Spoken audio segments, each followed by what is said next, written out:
Persuasion by Jane Austen. Chapter 18.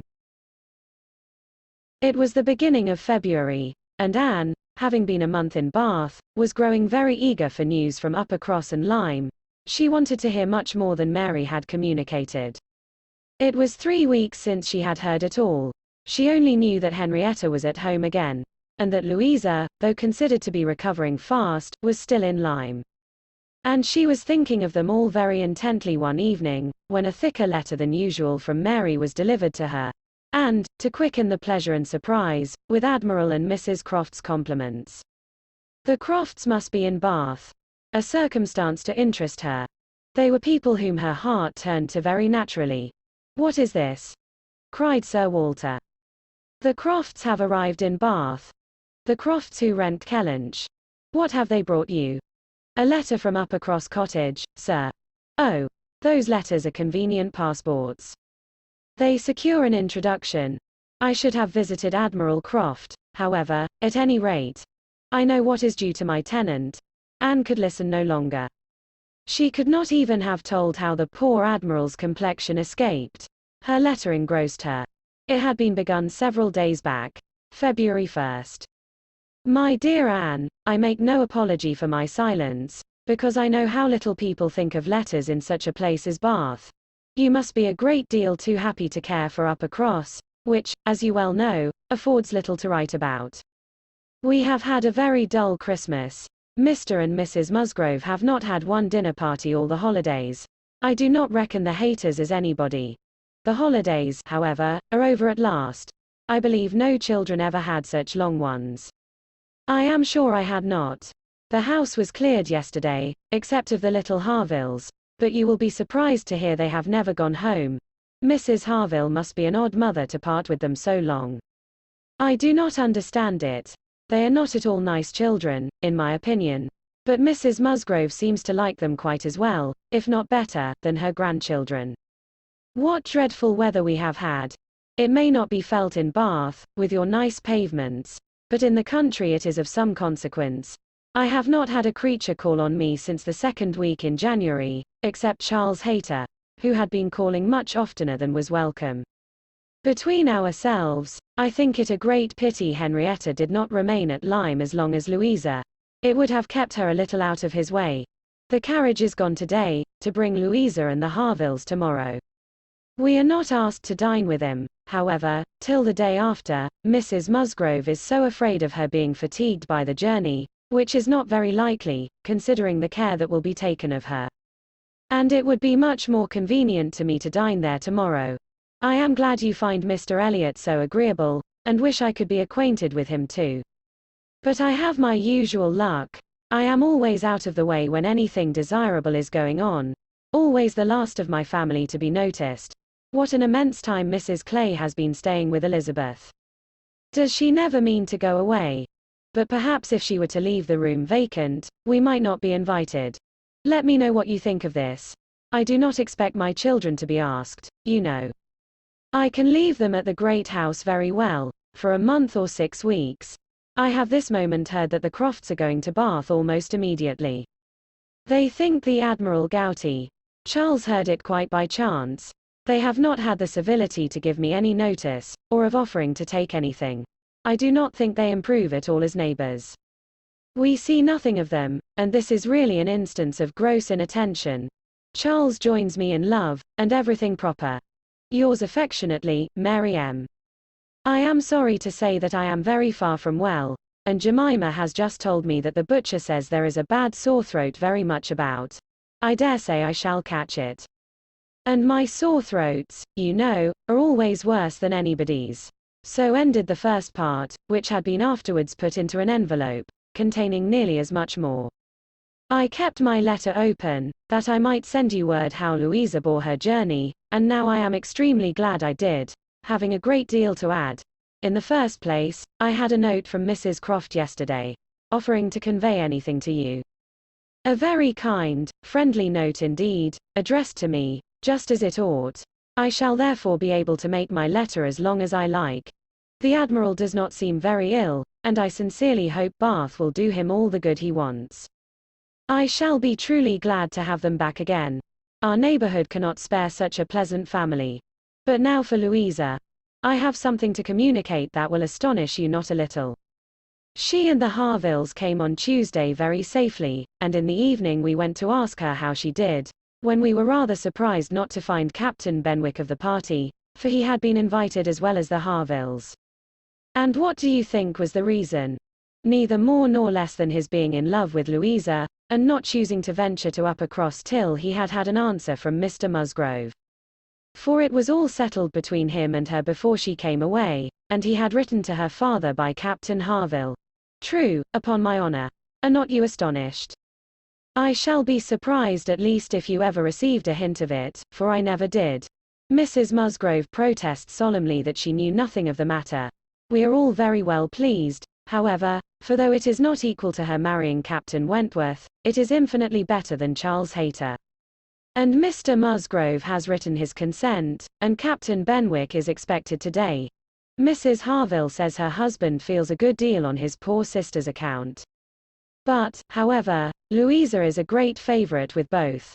Indeed, Mrs. Harville and I quite agree that we love her the better for having nursed her. Charles wonders what Captain Wentworth will say.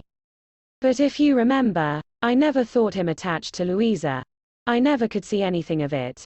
And this is the end, you see, of Captain Benwick's being supposed to be an admirer of yours. How Charles could take such a thing into his head was always incomprehensible to me. I hope he will be more agreeable now. Certainly not a great match for Louisa Musgrove, but a million times better than marrying among the Hayters. Mary need not have feared her sisters being in any degree prepared for the news. She had never in her life been more astonished. Captain Benwick and Louisa Musgrove. It was almost too wonderful for belief, and it was with the greatest effort that she could remain in the room, preserve an air of calmness, and answer the common questions of the moment. Happily for her, they were not many.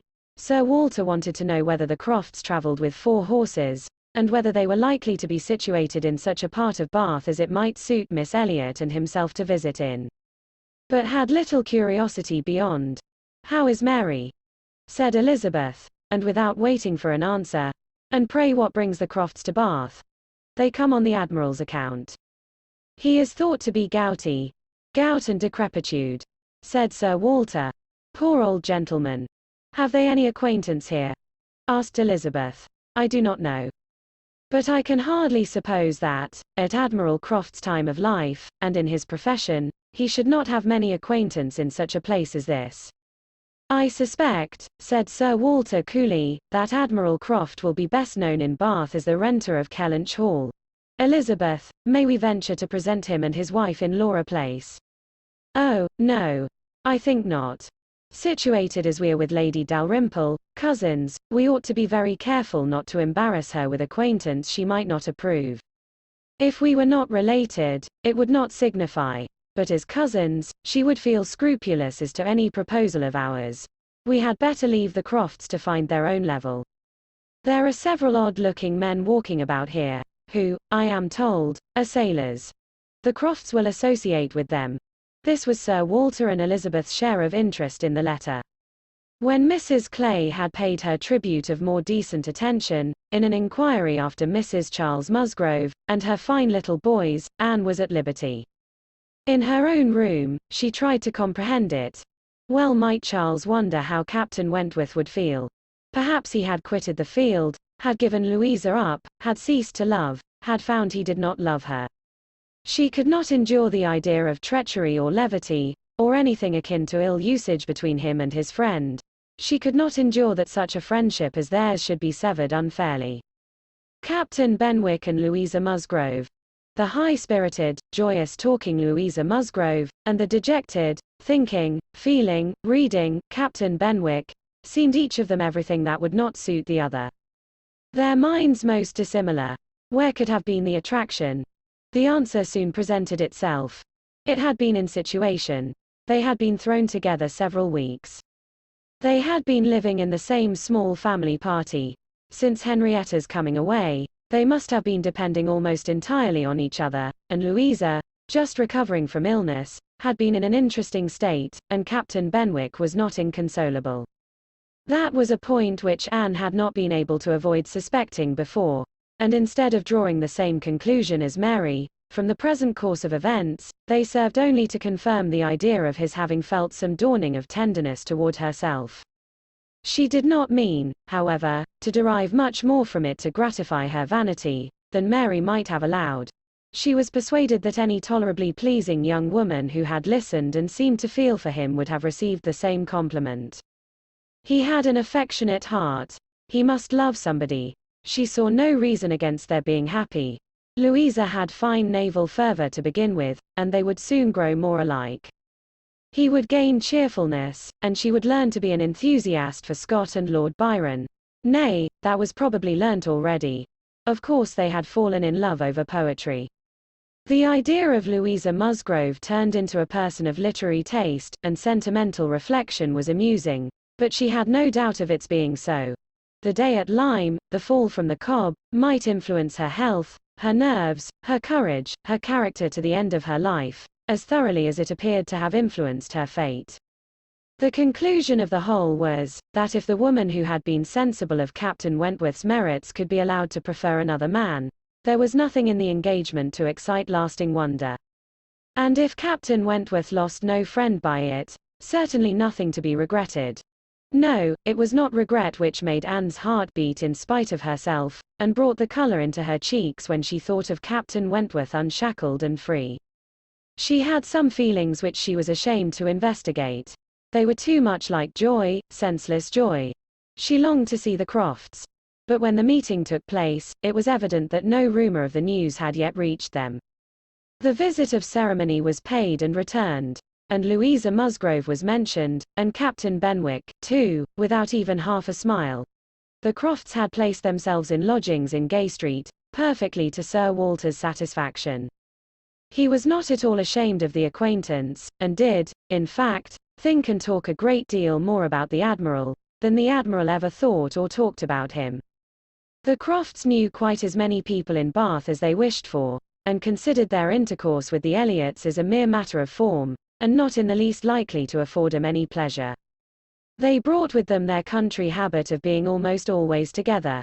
He was ordered to walk to keep off the gout, and Mrs. Croft seemed to go shares with him in everything, and to walk for her life to do him good. Anne saw them wherever she went. Lady Russell took her out in her carriage almost every morning, and she never failed to think of them, and never failed to see them. Knowing their feelings as she did, it was a most attractive picture of happiness to her. She always watched him as long as she could, delighted to fancy she understood what they might be talking of. As they walked along in happy independence, or equally delighted to see the Admiral's hearty shake of the hand when he encountered an old friend, and observe their eagerness of conversation when occasionally forming into a little knot of the Navy, Mrs. Croft looking as intelligent and keen as any of the officers around her.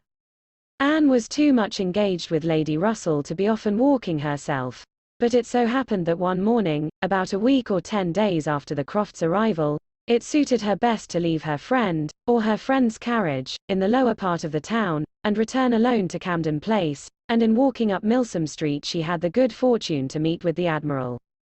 He was standing by himself at a print-shop window, with his hands behind him, in earnest contemplation of some print, and she not only might have passed him unseen, but was obliged to touch as well as address him before she could catch his notice. When he did perceive and acknowledge her, however, it was done with all his usual frankness and good humor. "Ha! Is it you? Thank you, thank you. This is treating me like a friend. Here I am, you see, staring at a picture. I can never get by this shop without stopping. But what a thing here is, by way of a boat. Do look at it. Did you ever see the like? What queer fellows your fine painters must be, to think that anybody would venture their lives in such a shapeless old cockleshell as that. And yet here are 2 gentlemen stuck up in it mightily at their ease, and looking about them at the rocks and mountains, as if they were not to be upset the next moment, which they certainly must be. I wonder where that boat was built. Laughing heartily, I would not venture over a horsepond in it. Well, turning away. Now, where are you bound? Can I go anywhere for you, or with you? Can I be of any use? None, I thank you, unless you will give me the pleasure of your company the little way our road lies together. I am going home. That I will, with all my heart, and father, too. Yes, yes, we will have a snug walk together, and I have something to tell you as we go along. There, take my arm. That's right. I do not feel comfortable if I have not a woman there. Lord, what a boat it is. Taking a last look at the picture, as they began to be in motion. Did you say that you had something to tell me, sir? Yes, I have, presently. But here comes a friend, Captain Brigden. I shall only say, how do ye do? As we pass, however, I shall not stop. How do ye do? Brigden stares to see anybody with me but my wife. She, poor soul, is tied by the leg. She has a blister on one of her heels, as large as a 3-shilling piece. If you look across the street, you will see Admiral Brand coming down and his brother. Shabby fellows, both of them. I am glad they are not on this side of the way. Sophie cannot bear them. They played me a pitiful trick once. Got away with some of my best men. I will tell you the whole story another time. There comes old Sir Archibald Drew and his grandson. Look, he sees us. He kisses his hand to you. He takes you for my wife. Ah. The peace has come too soon for that younker. Poor old Sir Archibald. How do you like Bath, Miss Elliot? It suits us very well. We are always meeting with some old friend or other. The street's full of them every morning. Sure to have plenty of chat. And then we get away from 'em all, and shut ourselves in our lodgings, and draw in our chairs, and are snug as if we were at Kellynch, or as we used to be even at North Yarmouth and Deal. We do not like our lodgings here the worse, I can tell you, for putting us in mind of those we first had at North Yarmouth. The wind blows through one of the cupboards just in the same way. When they were got a little farther, Anne ventured to press again for what he had to communicate. She hoped when clear of Milsom Street to have her curiosity gratified. But she was still obliged to wait, for the Admiral had made up his mind not to begin till they had gained the greater space and quiet of Belmont, and as she was not really Mrs. Croft, she must let him have his own way. As soon as they were fairly ascending Belmont, he began, "Well, now you shall hear something that will surprise you. But first of all, you must tell me the name of the young lady I am going to talk about. That young lady, you know, that we have all been so concerned for. The Miss Musgrove, that all this has been happening to. Her Christian name. I always forget her Christian name." Anne had been ashamed to appear to comprehend so soon as she really did. But now she could safely suggest the name of Louisa. Miss Louisa Musgrove, that is the name. I wish young ladies had not such a number of fine Christian names. I should never be out if they were all Sophies, or something of that sort. Well, this Miss Louisa, we all thought, you know, was to marry Frederick. He was courting her week after week. The only wonder was, what they could be waiting for, till the business at Lyme came. Then, indeed, it was clear enough that they must wait till her brain was set to right. But even then there was something odd in their way of going on. Instead of staying at Lyme, he went off to Plymouth, and then he went off to see Edward. When we came back from Minehead he was gone down to Edward's, and there he has been ever since. We have seen nothing of him since November. Even Sophie could not understand it. But now, the matter has taken the strangest turn of all.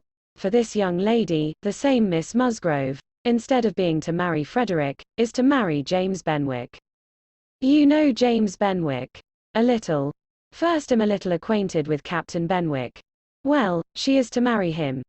Nay, most likely they are married already, for I do not know what they should wait for.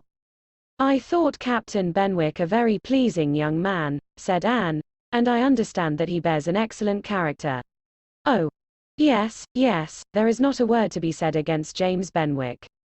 He is only a commander, it is true, made last summer, and these are bad times for getting on, but he has not another fault that I know of.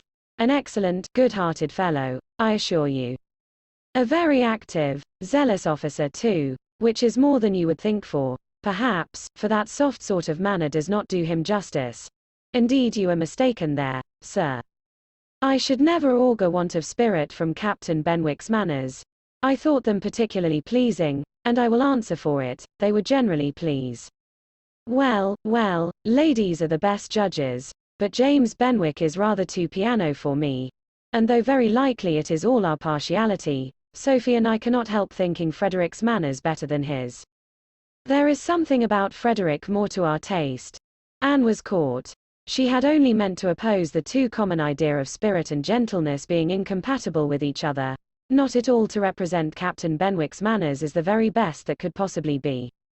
And, after a little hesitation, she was beginning to say, I was not entering into any comparison of the two friends, but the Admiral interrupted her with, and the thing is certainly true. It is not a mere bit of gossip. We have it from Frederick himself. His sister had a letter from him yesterday, in which he tells us of it, and he had just had it in a letter from Harville, written upon the spot, from Uppercross. I fancy they are all at Uppercross. This was an opportunity which Anne could not resist. She said, therefore, I hope, Admiral, I hope there is nothing in the style of Captain Wentworth's letter to make you and Mrs. Croft particularly uneasy.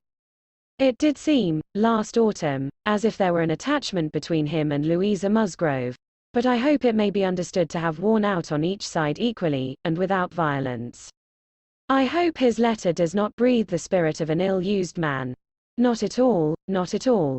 There is not an oath or a murmur from beginning to end. Anne looked down to hide her smile. No, no. Frederick is not a man to whine and complain. He has too much spirit for that. If the girl likes another man better, it is very fit she should have him. Certainly, but what I mean is, that I hope there is nothing in Captain Wentworth's manner of writing to make you suppose he thinks himself ill-used by his friend, which might appear, you know, without its being absolutely said. I should be very sorry that such a friendship as has subsisted between him and Captain Benwick should be destroyed, or even wounded, by a circumstance of this sort. Yes, yes, I understand you. But there is nothing at all of that nature in the letter. He does not give the least fling at Benwick. Does not so much as say, I wonder at it. I have a reason of my own for wondering at it. No, you would not guess, from his way of writing, that he had ever thought of this Miss, what's her name? For himself. He very handsomely hopes they will be happy together. And there is nothing very unforgiving in that, I think. Anne did not receive the perfect conviction which the Admiral meant to convey, but it would have been useless to press the inquiry farther. She therefore satisfied herself with commonplace remarks or quiet attention, and the Admiral had it all his own way. Poor Frederick, said he at last. Now he must begin all over again with somebody else. I think we must get him to Bath. Sophie must write, and beg him to come to Bath. Here are pretty girls enough, I am sure. It would be of no use to go to Uppercross again, for that other Miss Musgrove, I find, is bespoke by her cousin, the young parson. Do not you think, Miss Elliot, we had better try to get him to Bath?